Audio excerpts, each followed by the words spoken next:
Russian President Vladimir Putin has agreed to temporarily pause attacks on Ukraine's energy infrastructure, but he's rejected a broader US-backed ceasefire in a rare phone call with the US President Donald Trump. In fact, the leaders said that they would begin negotiations on a maritime ceasefire in the Black Sea and a full truce, though Putin stressed several conditions that could pose hurdles in future peace talks, including calling for an end to Western military support for Ukraine. There's absolutely no indication Putin has dropped any of his maximalist goals. This is what experts are arguing.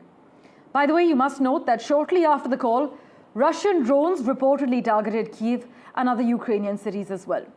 For further clarity, we have with us on the broadcast Dr. Richard Benkin. As always, Dr. Benkin, thank you so much for making time for us. What does this temporary agreement actually suggest about the current state of the war? And also, what does it mean for Ukraine's energy resilience? Well, first of all, thank you for having me on. Second of all, let me answer your second question before I answer the first. Please. As far as Ukraine's resistance.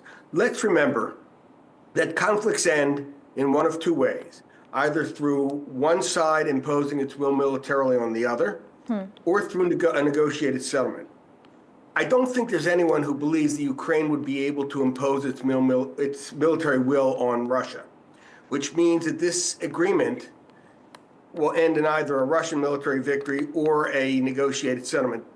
As far as where Ukraine sits, this is the best deal they're ever going to get, whatever they negotiate now.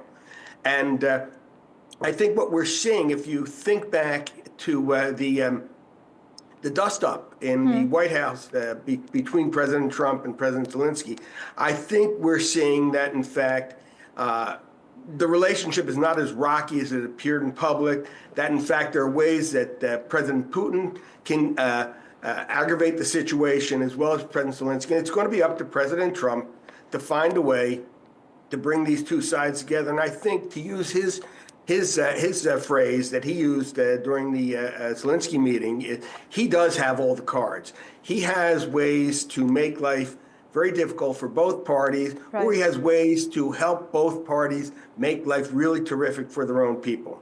But the Ukrainian president, meanwhile, has also expressed support for this energy infrastructure ceasefire.